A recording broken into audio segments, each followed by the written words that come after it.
Karena semuanya itu kita tidak mengeluarkan uang pribadi, artinya itu rezeki yang harus disyukuri sama kita, karena rezeki itu ternyata bukan cuma dalam bentuk uang gitu, kesempatan pun itu adalah rezeki yang sangat besar dari Allah gitu sih. Katanya pernah ada 1.500 pieces terendam banjir.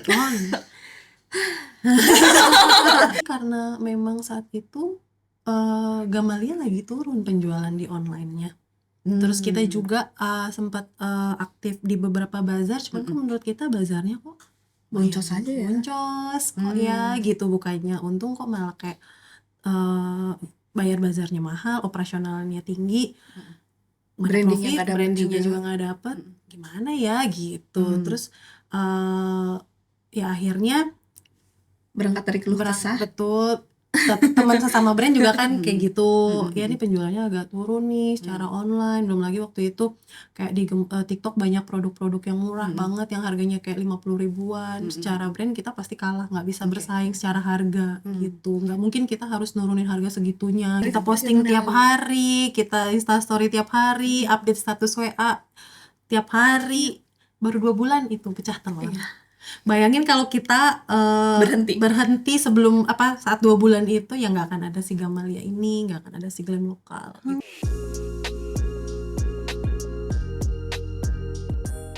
Assalamualaikum warahmatullahi wabarakatuh. Halo, saya Hana Farid dan selamat datang di The Power of Modestock. Nah, sekarang kita akan ngobrol-ngobrol sama dua orang yang sering banget dicariin orang-orang karena bazarnya yang selalu kehabisan slot.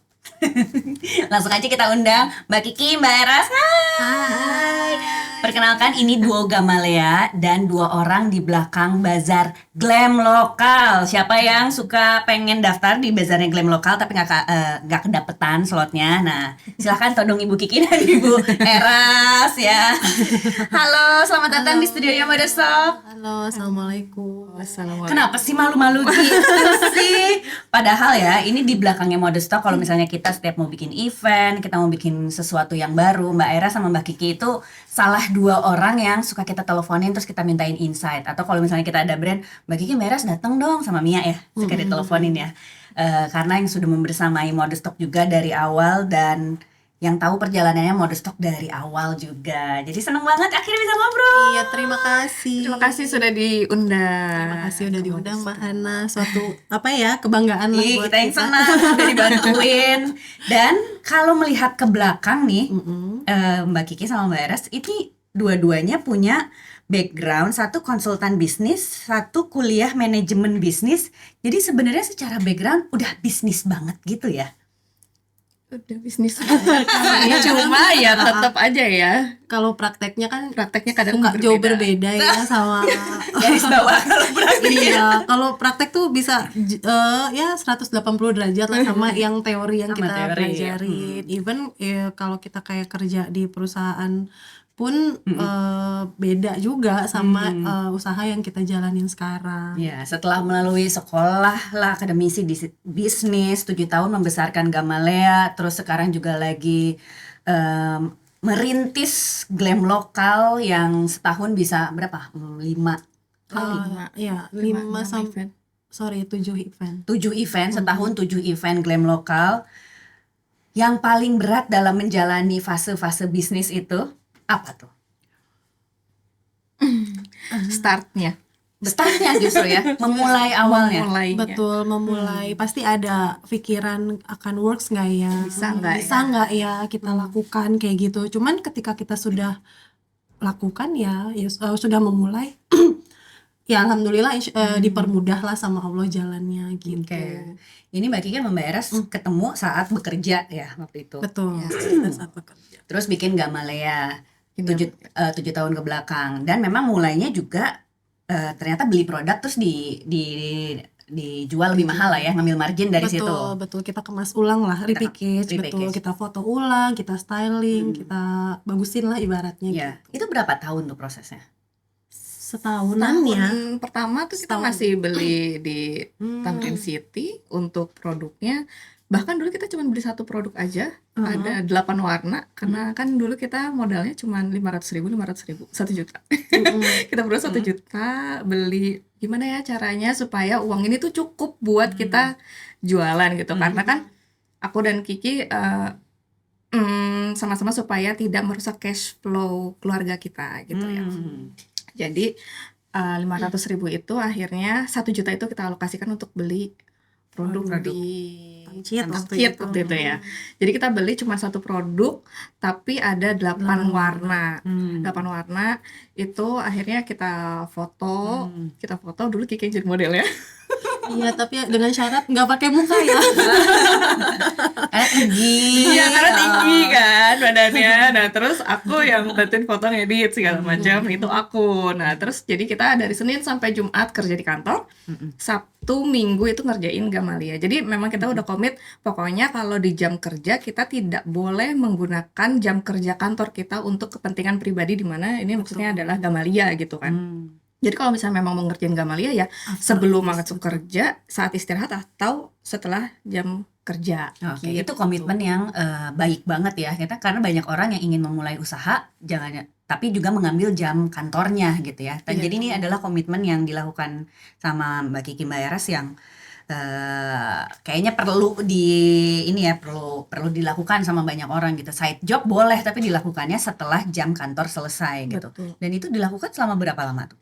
Kita tuh ngebangun Gamalia dari awal 1,5 tahun ya, sampai akhirnya kita berdua resign gitu. Jadi kita udah komit jangan kita korupsi waktu untuk menjalankan, ini kan niat kita baik ya untuk membangun Gamalia, tapi kita juga jangan memulai niat baik dengan hal yang tidak baik gitu. Manisnya. Karena jujur itu maksudnya banyak banget kan orang-orang yang pengen punya side job tapi ngambil waktu di jam kerjanya. Padahal kita sendiri kalau punya usaha tuh nggak ada yang mau karyawan kita seperti itu. Jadi ya kita berusaha untuk tidak melakukan itulah. Paling tidak bisa jadi role model gitu kalau kita influence ke tim kita, karena kita pernah melakukan itu. Jadi jangan, kalian boleh kalau misalkan mau punya side job atau pekerjaan di luar Gamalia silahkan, selama itu bisa menambah pemasukan kalian, tapi tolong waktunya diatur, jangan sampai mengganggu jam kerja gitu. Oke. Dan ini kesuksesan ini, keberhasilan bisa membagi waktu dan punya side job sekaligus pekerjaan utama, pasti gak lepas dari dukungan suami dan keluarga gak sih? Betul. Karena itu kan jatah liburan dan mainnya kalian dikorbankan kan? Iya betul banget. Jadi aku sama Kiki waktu awal-awal tuh kita benar-benar, biasanya kan weekend kan kita sama keluarga kan.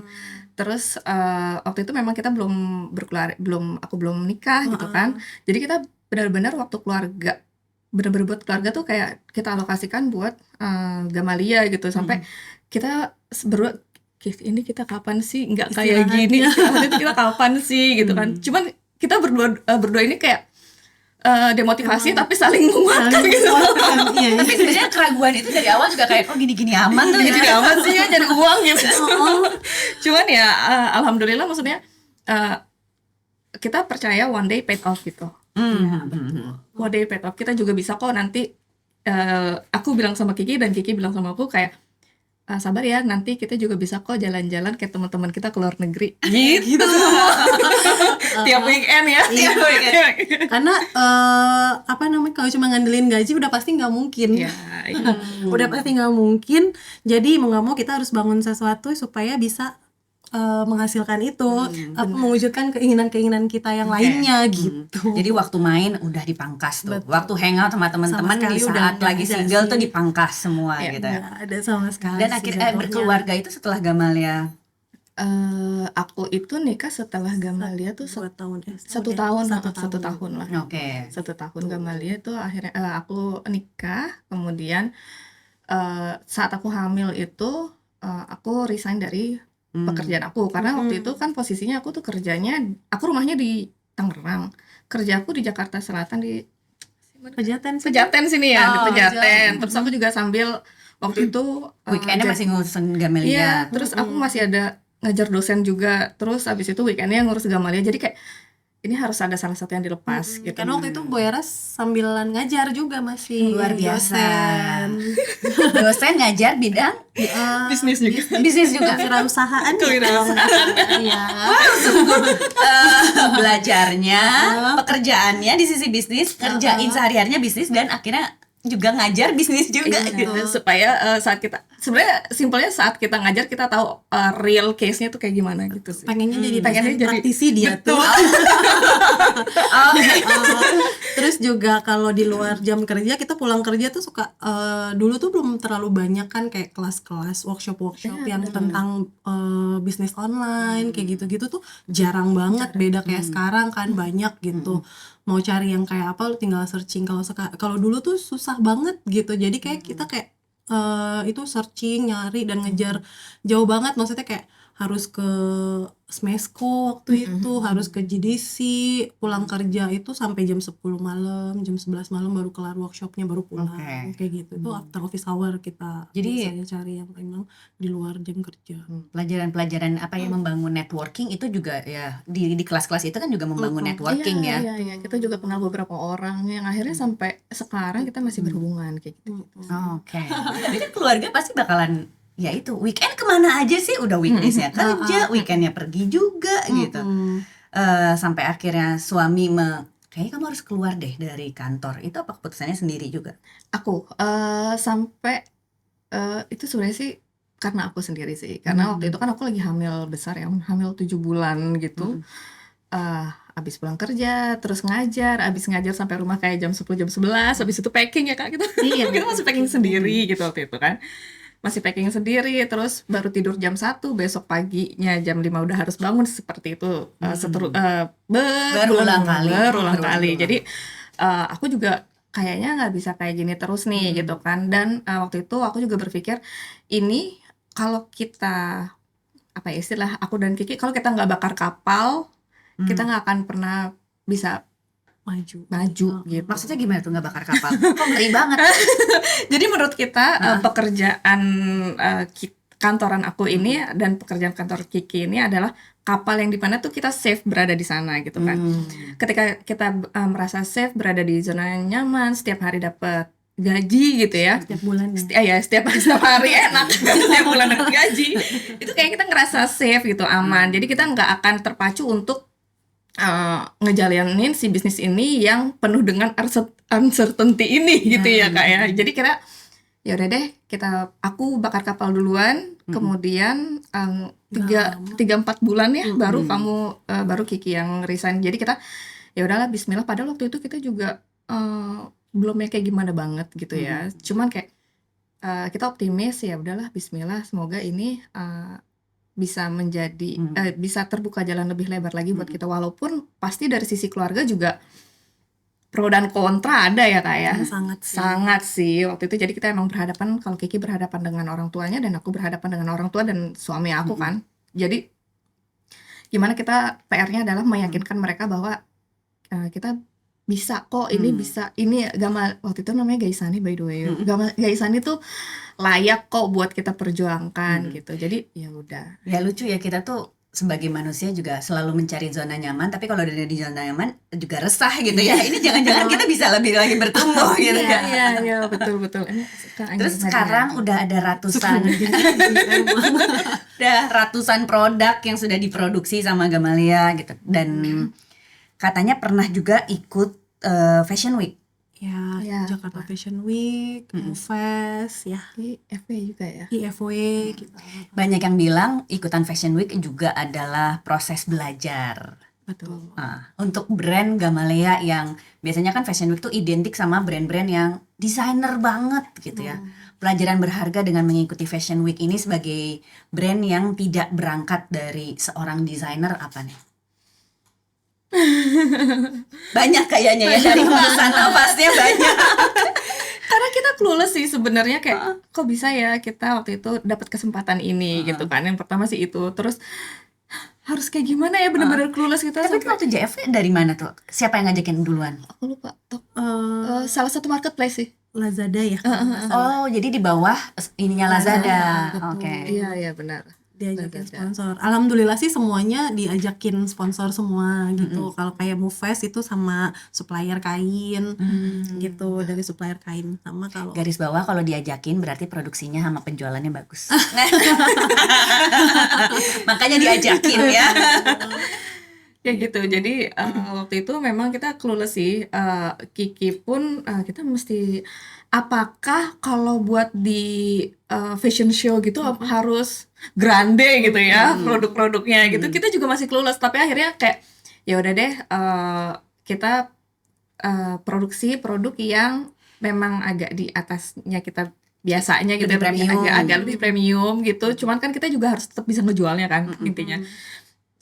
Agak lebih premium, desainnya agak ditambahin aksen sesuatu gitu. Waktu itu aku lupa payet ya, waktu itu kita soalnya belum main payet ya Kak. betul, Kita akhirnya main kita payet. kayak cobain payet, dikasih embellishment apa gitu, terus kita kayak mulai itu ada pleats, ada printing. Dulu Tahun berapa kan tuh, kayak JF? masih ada cuman lace sama brokat aja gitu. 2022 2022 2 tahun yang lalu. Mm-mm. Terus waktu kayak ini nih dapat undangan dari Lazada JFW gitu, yang pertama kalian lakuin. kaget. Kaget. Ya kayak oke, perbaikan dulu produk atau Iya. kayak oke aku harus ngobrol nih sama siapa gitu atau Iya. enggak cari pinjaman biar kita bisa produksi gitu. belum sih waktu itu Nggak, belum. nggak Waktu itu gitu tuh. Belum kepikiran waktu lebih itu. ke brainstorm sama Bu Eras, kita mau apa ya yang kita tampilkan di si JFW ini atau si apa namanya paradenya nanti. Tapi kan tetap kita pengen bisa juga menjual di online karena kan beda ya tipikal marketnya kayak gitu. Tapi tetap ada si DNA produknya, lebih ke situ. Oke. Terus akhirnya kita coba mulai cari-cari inspirasi. Nggak kepikiran tuh dulu kayak harus ngobrol kemana, harus apa. Jadi emang bener-bener clueless dan kita bingung berdua. Gimana ya gitu. Ya kalau sekarang kan kadang-kadang kalau bingung jawaban biasanya reaksi pertama adalah oke gue mau curhat sama siapa nih buat cari referensi kan gitu. Ya. Kalau sekarang Kalau gitu. sekarang ya jauh lebih banyak referensi, jauh lebih banyak komunitas. Maksudnya karena kita ada komunitas. Oh dulu tuh kita kayak belum ada ya. Iya, dan mungkin ada komunitas tapi nggak se-engage itu sih Kak. Gitu, nggak Itu se-engage. bahkan 2 tahun yang lalu loh ya. Jadi kayak belum berani gitu kan buat nanya gitu. Iya, kadang kan karena kalau misalnya kita nanya nih Mbak Hana, kita nanya ke orang, kadang orang itu nggak mau jawab, takut Rahasia dapurnya. rahasia dapur gitu betul. kan. Jadi mungkin nggak semua orang bisa terbuka Seterbuka. itu gitu. Jadi kita ya udah bingung berdua aja. Kadang mikirnya tuh etis nggak ya nanyain ini ke brand Iya. lain gitu, karena takut merekanya kayak takut tersinggung ya, takut juga ya daripada kitanya sakit hati nggak dijawab gitu, jadi nggak usah nanya. Memang takut adalah kata pertama yang sering kali keluar. Iya, gitu ya. iya, lebih ke situ. Belum dimulai udah takut. Manusiawi sih tapi Iya. gitu. Tapi akhirnya pokoknya semua solve problem berdua aja dulu sampai akhirnya show. Terus pelajaran berharganya apa? Oh ternyata gak semenakutkan itu. Atau Iya. enggak, oh ternyata baju apa yang pengen dirubah atau pelajaran berharga dari show JFW tahun lalu 2 tahun lalu. 2 tahun. 2 tahun lalu bahwa ternyata kita bisa juga sih. Waktu itu soalnya juga waktunya mepet. Kayaknya nggak sampai sebulan ya. Nggak sampai Nggak sampai sebulan sebulan harus kita siapkan. preparationnya itu. Di mana kita clueless juga. Akhirnya ternyata kita bisa juga membangun candi itu. Dan terbukti sampai sekarang kita kerjanya bangun candi. Kayaknya kalah Roro Jonggrang ini. Roro Jonggrang. Banyak sekali candi-candi yang sudah Ternyata kita ini turunan-turunannya nih, turunan Roro Jonggrang nih. Itu jadi ternyata tidak ternyata kita yang brand biasa ini juga bisa punya kesempatan di untuk ikut sana itu sih. seperti itu. Oke. Terus balik lagi, karena semuanya itu kita tidak mengeluarkan uang pribadi, artinya itu rezeki yang harus disyukuri sama kita, karena rezeki itu ternyata bukan cuma dalam bentuk uang gitu. Kesempatan pun itu adalah rezeki yang sangat besar dari Allah gitu sih. Dan kesempatan itu hadir pasti karena relasi yang dibangun baik. Mungkin juga penjualan yang baik, karena yang ngajakin Lazada, nggak mungkin Lazada ngajakin kalau nggak naruh produk dan kalau produknya nggak dalam jumlah sedikit, terus penjualan juga nggak bagus gitu. Iya. Nah waktu itu gabung ke Lazadanya udah berapa lama? Waktu itu Justru kita waktu itu masih awal-awal banget kita gabung di Lazada, terus kita baru jualan berapa lama gitu, terus dikasih kesempatan tersebut, terus ya makanya kita kayak wah lumayan nih kita buat melebarkan sayap gitu ya kan. Karena dulu kan kita cuman di beberapa di mana ya, cuman Shopee aja ya kayak cuma di Shopee aja, terus kemudian kita dikasih kesempatan di Lazada, kita coba di Lazada, terus ternyata langsung dikasih kesempatan seperti itu gitu kan. Jadi aku lupa kayaknya beberapa bulan, tapi belum lama sih, memang belum lama. Oke, berarti memang kesempatan itu kadang-kadang ya kita harus coba aja dulu ya. Betul. Terus di pintu-pintu yang mungkin orang lain nggak ngelirik, tapi nggak malah ya mencoba, terus akhirnya oh iya deh dibukain pintunya gitu ya. Betul. Sekarang tim udah berapa banyak? Ada 15 ya kalau nggak salah. Nah, dengan banyaknya program-program Roro Jonggrang tadi gitu. Apakah 15 orang itu juga sudah terbiasa dengan program-program Roro Jonggrang? Lebih ke harus terbiasa, karena memang ada orang-orang yang tidak terbiasa untuk impromptu, terus orang-orang yang tidak terbiasa untuk perubahan cepat itu ada. Tapi maksudnya at the end tim yang seperti itu akan tersisih sendiri dengan sendirinya seperti itu. Karena kan memang kita tuh bisa yang ini besok tolong jadi ya ini besok kita tuh mau ada ini. Nah jadi mereka yang terbiasa akan terus stay gitu. Kalau misalnya yang mereka tidak terbiasa, nah akhirnya memang akan mundur dengan sendirinya gitu. Oke, pembagiannya sendiri kalau di tim Mbak Kiki sama Mbak Eras gimana di tim, di manajemen?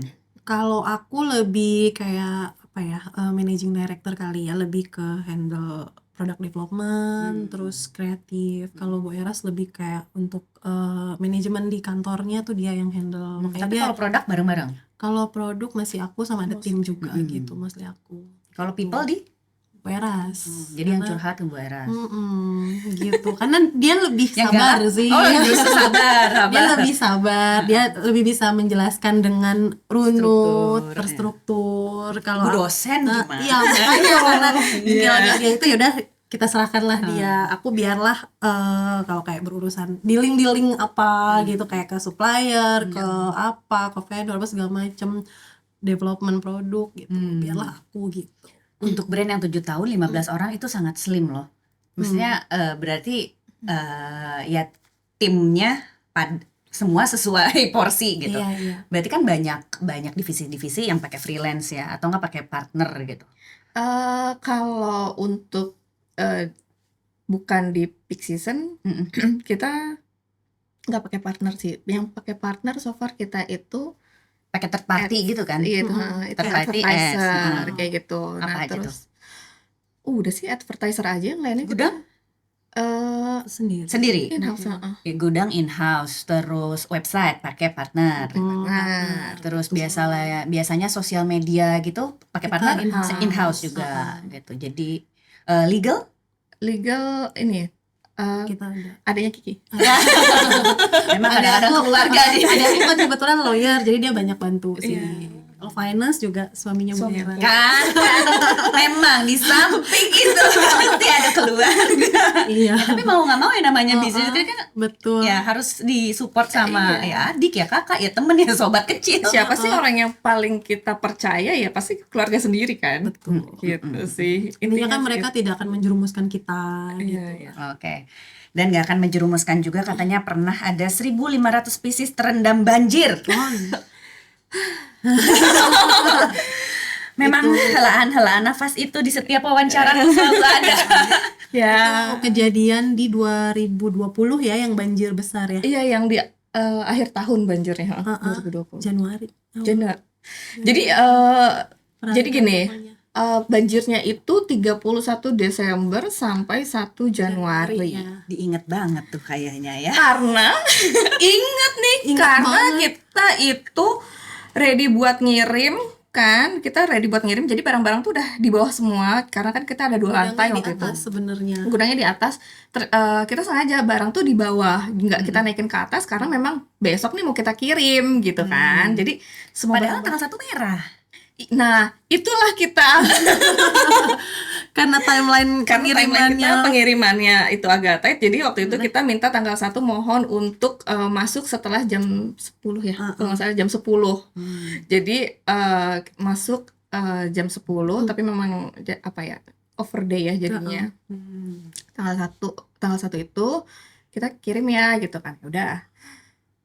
Terusnya kita sampai ya udah itu jadi 1.500 lebih baju itu ada di bawah gitu, di bawah. Posisi udah tinggal kirim. Posisinya udah tinggal kirim, udah ready, kayak resinya tuh udah ready gitu kan, karena kita udah siapin resinya, udah tinggal tempel terus kirim gitu. Terus kemudian tanggal 31 sore itu hujan besar, kemudian keesokan paginya itu banjir lah, intinya banjir. Dan karena waktu itu kantor Gamalia emang deket sama rumah aku, jadi suamiku tuh langsung datang ke kantor. Itu posisinya dia udah naikin beberapa barang, dan karena dia sendiri kan, aku nggak bisa nemenin waktu itu karena bayiku masih kecil banget gitu kan. Terusnya ya udah akhirnya suamiku sendirian di sana. Karena nggak mungkin juga kita datengin karyawan, karena emang nggak bisa lewat akses masuk tuh nggak bisa. Posisinya tuh segininya Bu Eras, banjirnya tuh akhirnya Gitu, dan udah ditutup tuh saat itu. Jalanan tuh udah nggak bisa lewat. Nah, terus akhirnya cuma suami aku aja, dia nggak bisa, pokoknya dia naikin beberapa yang bisa, karena airnya tuh makin lama kan cepet banget naiknya. Akhirnya dia keluar. Jadi ya udah, sisanya nggak bisa. Itu ibarat kayak melihat dengan mata sendiri produk-produk itu yang mengambang. Padahal udah ditaruh di rak itu, mungkin nggak akan sampai setinggi ini gitu. Udah yang di bawah coba kita naikin ke atas, terus udah kita naikin ke tangga gitu yang agak ke atas gitu. Tapi ternyata sampai ke situ juga. Terus ya udah, akhirnya aku cuma bisa lihat di sini, ya Allah, barang-barang aku. Sampai itu kita akhirnya kita coba kita laundry deh ya. Coba kita laundry itu 1,5 ton yang mau di laundry. Ya kan posisi basah juga kan. Posisinya kan basah, jadi baju berat tuh, 1 kilo 1 baju kali ya. Udah gitu kan baju kita kan ada lace-nya, ada furingnya, ada pakai bahan seruti waktu itu kan, berukat. Dan itu PO-an udah punya orang semua, udah tinggal kirim karena itu PO. Gitu posisinya udah PO, udah tinggal kirim. Ya itu kita akhirnya kita laundry 1,5 ton, tapi kayaknya cuma nggak sampai 30% sih yang masih bisa diselamatkan. Sisanya akhirnya ya udah dikembalikan semua uangnya. Iya. Betul. Ya udah, akhirnya kita refund semuanya. Ada beberapa yang di refund. Dan ada itu beberapa. tahun ketiga kan, berarti 2020. Iya, tahun ketiga. Jadi itu kebayang baru lagi mau semangat, tiba-tiba kayak dibanting gitu ya dengan. Iya, betul.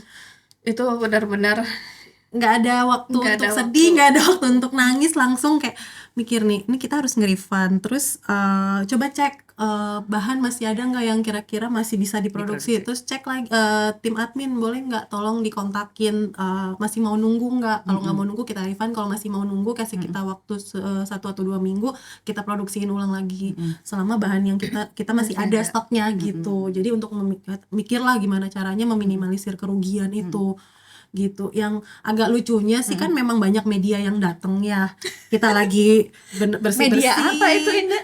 Ada kayaknya aku lupa deh. Kita lagi bersihin banjir ya kan, ditanya, Mbak kebanjiran gimana Mbak perasaannya, menurutnya gimana ya perasaan kita. Itu nangis sudah lewat lah ya. Udah gak ada waktu buat nangis ya. Tapi sempat nangis tuh. Enggak juga sih. Aku sama Kiki tuh kita berkali-kali melewati kejadian-kejadian yang gagal produksi, yang nggak mudah buat kita gitu ya. Tapi kita kayak udahlah ya, move on lagi lah, udah kita gitu. Jadi kita udah bukan tipikal yang gimana ya, udah nggak ada waktu, nggak ada tenaga buat nangis. Ya udah, nextnya kita mau ngapain udah gitu. Langsung mikir kayak gitu. Tapi mental itu tuh emang dari awal sebelum berbisnis, sebelum bikin Gamalia, atau memang diterpa Gamalia jadi punya mentality itu? Oke, move on aja deh gitu. Kebiasaan karena sebelum Gamalia kita juga punya beberapa bisnis. Beberapa bisnis sendiri-sendiri gitu. maksudnya udah nyoba beberapa gagal, bangun lagi nyoba apa gitu. Jadi nangis itu bahkan udah nggak ada di opsi ya. Enggak. Udah gak ada opsi. Daripada capek tenaga itu ya. Kan nangis juga Gitu kan. langsung move on, ngurusin nelfon admin. Iya. Tapi untung kalian masih punya uangnya loh. Nggak kepake buat beli bahan lagi karena banyak Iya, orang yang cash iya. flow-nya berantakan karena uang customer udah diputar lagi buat beli kain. Oh iya. iya, masih ada sih. Waktu itu masih ada. Masih cukup lah buat nge-refund. Tapi buat gaji bulan depannya belum tentu gitu ya. Dulu untung karyawannya masih belum banyak ya kayak masih belum banyak. 10 apa 8 orang ya? 5 atau 6 lah. 6 orang gitu loh. Nggak terlalu banyak sih waktu itu karena kan Sewa tempat? Sewa tempat. Sewa rumah waktu itu. rumah, ya uang rumah. Kita sewa rumah, cuman waktu itu alhamdulillahnya pengeluarannya tidak seperti dar sekarang ya gitu. Gitu, jadi kita masih ada bisa balikin uang orang, kita masih ada sisa bahan yang kita masih punya uang buat produksi lagi, buat kasih ke customer gitu. Even kayak ada customer yang mereka mau ya udah deh Kak ganti produk yang lain. Nah itu alhamdulillah juga karena kan kita ada beberapa produk yang lain juga. Nah itu juga ketolong juga sih. Jadi kita nggak meminimalisir refundnya lah intinya. Jadi pelajaran berharga dari harus membayar refund 1.500 pieces itu butuh berapa banyak sih dana daruratnya? 3 sampai 5 kali lah. 3 sampai 5 kali waktu itu. Tapi sekarang masih 3 atau 5 kali karena kan karyawan makin banyak. Masih sih. Kita jaga maksimal, di minimal Karena kan operasionalnya juga lebih banyak. Jadi yang harus kita Yang alokasikan juga dilipat gandakannya melipat gandakannya. iya. Terus setelah 7 tahun, terus sekarang ada Glam Lokal anak yang baru, Anak bayi. anak bayi. Anak bayi Satu gitu. tahun. 1 tahun ya? Lebih. Ini tahun kedua sih. Lebih. Terus tiba-tiba ada Glam Lokal, terus ini berdua inisiasinya, itu awalnya gimana ceritanya? Awalnya balik lagi karena memang saat itu Gamalia lagi turun penjualan di online-nya. Terus kita juga sempat aktif di beberapa bazar, cuman kok menurut kita bazarnya kok Boncos aja ya. boncos kok ya gitu, bukannya untung kok malah kayak bayar bazarnya mahal, operasionalnya tinggi, Brandingnya nggak dapet brandingnya juga. juga nggak dapet, gimana ya gitu. Terus ya akhirnya Berangkat dari keluh kesah. betul, teman sesama brand juga kan kayak gitu, ya ini penjualannya agak turun nih secara online, belum lagi waktu itu kayak di TikTok banyak produk-produk yang murah banget yang harganya kayak 50 ribuan, secara brand kita pasti kalah, nggak bisa bersaing secara harga gitu, nggak mungkin kita harus nurunin harga segitunya gitu. Aku datang pertama kali yang Tebet itu bukan sih? Kuningan. Yang Tebet iya, itu Tebet itu iya, ya. Itu bahkan kayak belum ada nama Glam Lokal kan? belum waktu itu mendadak bazar karena emang mendadak itu Mendadak itu. 2 minggu ngumpul bikin 2 minggu kemudian bazar gitu, itu kayak cuma 10 ya waktu itu, 10 ke 11 brand. Itu setelah Ramadan bukan sih? Atau sebelum ya? Sebelum ya Itu posisinya bulan Desember Desember 2000. iya. Sebelum Kan kalau Sebelum Ramadan kan Aprilnya, bulan Ramadan Aprilnya. Aprilnya itu. Terus abis itu si Kan mendadak bazar dulu tuh yang di mendadak Tebet. bazar, terus kan ya Ramadan tuh kan, abis Ramadan tuh turun gitu. Ya udah kita coba yuk bikin, akhirnya karena kan yang ibu-ibu ini kan pada sibuk juga, akhirnya ya udahlah kita aja deh yang coba cari-cari venue Yang nggak sibuk ya? kita. Gak punya kerjaan. Yang ini dong yang paling bisa diandalkan. Karena bazar sebelumnya juga Bu Ketunya Bu Era. Dari kita juga gitu. ya udah Bu Kiki Bu Era saja deh yang koordinasi, ya udahlah yuk sekalian aja kita bikin yuk gitu. Akhirnya ya itulah kita sharing cost, kita hitung nih berapa kita cari mall-mall mana ya yang kira-kira bisa nih kita bikin bazar. Karena memang buat pertama kali itu ternyata tidak semua mall itu mau menerima Bazar. IO yang belum pengalaman Betul. gitu. Apalagi kita bukan IO-an ya. Iya, apalagi IO-an. kita bukan IO ya Iya. kan. Jadi kita memang sebenarnya lebih ke mall mana yang kira-kira di tengah kota aksesnya mudah dan mau menerima kita, intinya sih. Iya. Itu pertama Dan adalah harganya Harganya murah. murah. yang pertama mall apa? Kuningan City Kuningan itu. City. Oh iya Kuncit ya, Uh-uh. Kuncit. Terus dapat kontaknya dari mana tuh? Benar-benar kita datang ke mallnya, kita datang ke mallnya, kita datengin ke manajemen office, kita tanya, minta kontaknya, nggak bisa ditemuin, cuma bisa by WA aja. Udah akhirnya kita WA, ngobrol, minta ketemu, alhamdulillah mau gitu.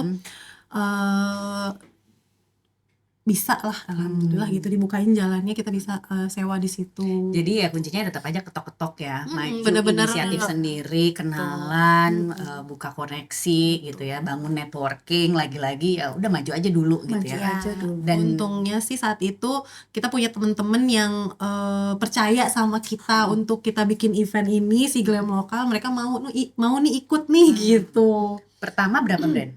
25. 25. 25. Sekarang udah ada berapa brand? Total yang udah pernah ikut Glam Lokal itu brand existing kita ada 160-an sih. Belum termasuk yang waiting list ya. Iya. 160 dari Itu untuk 25 ya. Uh-uh. Dari 11 brand lah di Dari mendadak 11 brand, gitu. betul. Dan ternyata yang sulit dari memanage bazar sama pelajaran-pelajaran yang diambil sebagai tenan terus sekarang jadi penyelenggara itu apa aja tuh? Oh banyak sih. Pasti banyak. Iya, pertama kan ya itu tadi kita karena kita kan pelaku brand, kita dari brandnya, jadi kita bisa melihat dari POV si brand. Kita kalau ikut bazar tuh pengennya bazar yang seperti apa ya, terus kayak strategi harga juga kayak gimana caranya tuh nggak memberatkan si tenan, tapi secara kita sebagai penyelenggara juga tetap bisa punya masukan juga kayak gitu. Cuman tetap kan kita memang pakai sistemnya sharing cost. Jadi berapapun cost yang timbul nanti kita akan bagi sama kita bagi ke tenan. Paling kita kayak ada manajemen fee sama ada buat operasional tim aja karena kan loading unloading betul. tetap ada operasional. Timnya sekarang sudah lebih banyak gitu untuk saat krunya tuh kita saat event itu juga justru lebih banyak kan. Kalau tim intinya kan memang kecil, tapi kan saat hari H itu lumayan banyak gitu. Dari yang awalnya kita semua ngerjain sendiri sampai akhirnya kita kayak harus hire kru, terus kayak ada keamanan, kebersihan itu tuh kayak awalnya tuh luput tuh dari kita, sempet kayak hampir nombok tuh ibaratnya karena kita nggak masukin cost itu karena kita nggak tahu tuh kalau ternyata ada kayak kebersihan, keamanan kayak yang harus dipalak-palakin sama orang gedung. Bukan. Kayak apa sih preman-preman mall sekitar biasanya gitu. mall gitu. Terus kayak harus kayak harus ngasih keamanan untuk ngejagain supaya event kita tetap ini, terus perizinan ke kepolisian setempat untuk bikin event itu tuh kita kayak bener-bener nggak ngeh kalau ada itu. Dan itu setelah berapa kali event Glam Lokal sampai akhir baru tahu oke, kosnya nambah lagi. Iya, langsung di next eventnya kita masukin itu sih. Gitu. Tim yang turun ada berapa banyak tuh kalau pas sampai hari H? Sampai yang kemarin. Kalau yang bisa 15-an sih, kayak 15 orang. Dan sekarang kan katanya tambah banyak. Terus aku dengar-dengar juga banyak yang ditolak-tolakin gitu ya. Sebenarnya nggak ditolak-tolakin sih Mbak. Ayo Langsung nih. Lebih ke kurasi. Kita ya maksudnya kita kurasi, kita gantian sih, maksudnya pengen kadang pun kita juga kayak ada brand teman-teman kita sendiri nggak kita bisa lolosin terus gantian ya sama yang lain biar bisa merasakan juga. Terus kan aku juga kayak komitmen pengen sih 10% paling tidak tuh 10 brand ada brand baru, jadi ada refresh 10% gitu.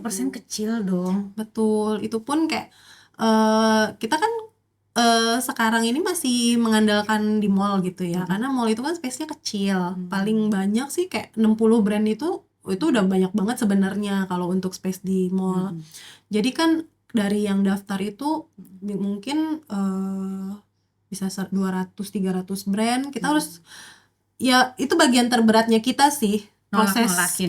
mengkurasi itu nih kira-kira masuk apa enggak ya gitu. Apalagi kalau yang udah kenal, udah teman. Iya, apalagi ya betul itu sih lebih kayak aduh nggak enak. Jadi kadang dijapri, Bu kenapa sih kita nggak lolos tuh gimana ya? Tapi karena ketika pemilihan tenan juga ada apa ya, kan kita juga harus memilih brand-brand yang memang mereka punya masa juga ya Kak ya. Betul. Mereka Ya, juga bisa bisa cross mendatang, market. bisa cross market dengan teman-teman yang lain juga. Jadi kita nggak bisa nih misalnya brand yang baru banget, misalnya baru banget nih dia tapi mau langsung jualannya di Glam gitu kan, istilahnya mereka belum belum punya belum punya masa gitu kan. Sedangkan teman-teman yang lain nih, brand-brand yang lain nih udah punya masa gitu kan. Jadi pengennya tuh bisa saling lah. Jadi sesama tenan tuh bisa mereka datengin traffic, brand lain juga datengin traffic gitu. Tapi berarti makin susah juga ya untuk brand baru. Maksudnya mereka mau coba online susah nih buat dapetin crowd dan customer gitu. Pas begitu mau bazar, pasti bazar di bazar manapun ya. Iya, Pasti pengen yang bisa mendatangkan traffic Traffic, gitu. betul. Dan itu Balik wajar ya lagi. Kak ya. Wajar sih. Balik lagi itu PR buat kita pada akhirnya. Jadi kita juga sebagai si penyelenggara juga harus mikirin. Jadi kayak supaya kalau kita ajak brand baru pun mereka tetap bisa menikmati si crowdnya kita, si Glam lokal ini. Makanya si yang 10% ini brand baru, akhirnya kita coba masukin lah, coba brand-brand baru supaya bisa inilah Oke. rasain Jadi juga. traffic itu masih faktor penting ya di luar produk berarti. Betul sih. Jadi kunci utamanya adalah traffic gitu. Kalau dari price range, So far sih misalnya price range jangan ada yang jualan di atas Atau- 100 iya, atau di bawah 1 juta gitu. Ada. Itu balik lagi itu juga sih karena kalau apa namanya si Glam lokal sendiri itu akhirnya terbentuk marketnya itu C+ sampai B+. Jadi kita akan ngejaga price range-nya dari segini sampai segini. Kalau di atas segini kasihan, takutnya nggak kemakan sama marketnya. karena itu pertanggungjawaban kita ke Betul. tenan juga, ke brand juga kan. Gitu. Gitu. Oke, jadi dari price range adalah faktor kedua. Mm-mm. Faktor yang lainnya apakah dari sisi brandingan brandnya? Enggak juga. Sisi ownernya atau kedekatan enggak juga? Enggak juga sih kalau Atau kedekatan enggak online juga. ini eksisten? Iya, Iya, betul. Yang aktif di online kita pasti akan lebih Terbuka gitu. terbuka, betul. Kita jadi salah satu faktor yang kita kurasi itu ya memang si sosial medianya, ini aktif atau enggak kayak gitu. Oke. Gitu sih. Kalau yang justru produknya kemurahan, itu juga sama. karena takut ngebunuh ya brandnya. Betul. Iya, karena kan balik lagi kan kemarin itu kan keresahan kita berangkat dari waktu itu TikTok itu dia ngejual produk-produk yang murah sehingga teman-teman yang berada di kelas yang dengan harga yang sekian gitu mereka nggak bisa jalan dengan optimal gitu karena ada harga yang di bawah itu. Jadi kita juga gimana nih supaya si bazar ini juga tidak menjadi seperti TikTok yang menjual harganya tuh murah banget gitu. Jadi kita juga waktu itu kita juga itu jadi concern juga ya kayak dari teman-teman brand juga. Tolong dong jangan ada yang dijual harganya segini kayak di TikTok gitu. Ya itu juga jadi masukan juga gitu buat kita gitu. Oke. Sekarang udah ada 7 mall dalam setahun gitu ya. Terus udah ada klien juga ya aku lihat ya gitu. Itu klien partnership juga semua berhubungannya sama Mbak Kimbara. Kalau aku iya ya itu kalau bagian cari apa gitu aku orangnya bener-bener nyari ngulik gitu. Aku pengen ada partner bank deh, aku coba cari apa segala macam ya, tapi alhamdulillah sih karena mungkin banyak didoain sama ibu-ibu brand owner jadinya dimudahkan aja jalannya ini untuk si Glam lokal gitu. Oke. Sebagai penutup nih, udah menjalani banyak bisnis juga kan sebelum bikin Gamalia gitu. Terus udah gitu bikin Gamalia, terus tiba-tiba jadi mendadak event organizer gitu ya. Mendadak jadi kurator gitu buat yang baru ngebangun bisnis karena Gamalia itu perjalanannya mirip sama banyak brand, misalnya jual produk lokal, produk yang jadi dulu terus ambil margin dari situ gitu. Terus dibangun pelan-pelan setiap bisnis ownernya turun, ngejagain angkanya, ngejalanin penjualannya, ngejagain stoknya gitu. Tapi pelajaran berharga banget nih dari Mbak Kiki gitu. Untuk brand yang baru 1-2 tahun untuk bisa bersaing di sekarang ini. Caranya apa? Jangan bikin brand lah gitu. Jangan bikin brand. Jangan nambah-nambahin brand. Ya Karena sekarang beda ya Kak ya sama dulu kita mulai ya. Sekarang lebih Mudah sih sekarang. lebih mudah tapi memang lebih struggling. struggling. Lebih mudah bikinnya, Lebih mudah, lebih tapi susah bertahannya gitu. betul. Ya, makanya kalau aku sih konsisten dan persisten aja. Konsisten sesuatu yang kita lakukan terus menerus, ya ibarat kayak batu, bolongin batu ya gitu. Lama-lama bolong gitu, walaupun dengan pelan-pelan. Awalnya Susah ya batu banget. Boleh gak permisalannya? Tanah liat gitu. gimana ya? Emang sekeras itu kan dunianya? Ya itu kuncinya konsisten. Dan persisten ketika ada masalah apa, jangan mudah menyerah, bangkit lagi, bangun lagi gitu, jatuh bangun lagi gitu sih. Bu dosen di mana nih Bu dosen? Gimana Bu? Ternyata yang aku pelajari selama ini sebagai dosen. Nggak ada tuh. Kalau jadi Bu dosen galak gak sih? Galak. Oh galak. Kalau jadi business owner galak? Enggak, baik. Baik gitu. Karena dia betah ya karyawannya. Kalau jadi dosen boleh galak. Kalau jadi dosen boleh ngasih D gitu ya. Kalau bisnis owner nggak bisa tuh kayak gitu. Jadi kalau misalnya menurut aku sih, kalau buat start sekarang memang lebih struggling aja. Lebih struggling, jadi mentalnya juga harus lebih kuat dibanding kita mungkin yang dulu ya. Karena dulu pun dari kita posting, baru 2 bulan kemudian itu ada yang beli. Oh. Kebayang nggak? 7 tahun. Jadi 7 tahun yang lalu tuh bahkan 2 bulan baru ada yang laku. Betul. Itu 7 tahun yang lalu loh. Iya kan? Kita Itu posting 7 tahun tiap yang lalu. hari, kita instastory tiap hari, update status WA tiap hari. Baru 2 bulan itu pecah telur. Bayangin kalau kita berhenti sebelum saat 2 bulan itu, ya nggak akan ada si Gamalia ini, nggak akan ada si Glam Lokal gitu sih. Jadi kalian ngalamin ya awal-awal nggak ada tuh kayak jualan sold out gitu. Ngalamin banget sih. Itu kayak Awal banget sih makanya, itu nggak ada sih. Baru setelah kita berapa, 2 setahun lah baru tuh open order sold out. Walaupun ya awal-awal tuh memang merintisnya tuh sama struggling juga gitu. Padahal ya itu balik lagi itu 7 tahun yang lalu, dimana barang-barang yang sangat murah itu belum masuk. menjamur seperti sekarang. Dan maksudnya brand-brand juga belum Belum sebanyak sebanyak sekarang kayak gitu. Oke. Sip. Terima kasih Mbak Era sama Kiki. Sama-sama. Lancar terus dengan Gamalia, dan terima kasih selalu bergandengan sama Modestock untuk Glam Lokalnya sebagai media partner. Semoga bisa bertumbuh bareng-bareng ya. Amin. Gitu, dan ditunggu masukan-masukannya juga untuk Modestock. Siap. Oke, thank you. Sama-sama, Terima Mbak kasih Hana. teman-teman yang sudah Terima menyimak. kasih. Jangan lupa subscribe dan kita ketemu di episode selanjutnya. Wassalamualaikum warahmatullahi wabarakatuh.